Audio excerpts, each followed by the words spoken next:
మనం ఈశ్వరుణ్ణి నమ్మి ప్రయత్నాన్ని ప్రారంభం చేస్తే ఆ ప్రయత్నంలో మన చేయి దాటి జరిగేటటువంటి పరిణామాలని ఈశ్వరుడు దిద్దుతాడు, దిద్ది దాన్ని ఫలవంతం చేస్తాడు.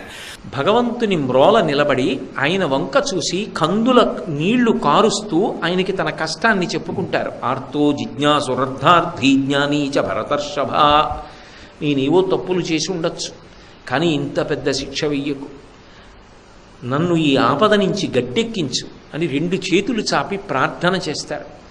నేను అక్కడికి వెళ్ళాను, అమ్మకి చెప్పుకున్నాను, పొట్టు పెట్టుకున్నాను, వచ్చాను, అమ్మ నన్ను కాపాడుతుంది. ఒక పూనిక పొందుతారు. భగవంతుడి దగ్గరికి వెళ్ళినటువంటి వాడికి, ఒక దేవాలయానికి వెళ్ళిన వాడికి, భగవన్మూర్తిని చూసిన వాడికి మనసులో శాంతి కలుగుతుంది. భగవంతుణ్ణి పట్టుకుని తాదాత్మ్యత చెందేటటువంటి భక్తుల్ని దర్శనం చేసినప్పుడు అదే శాంతి కలుగుతుంది.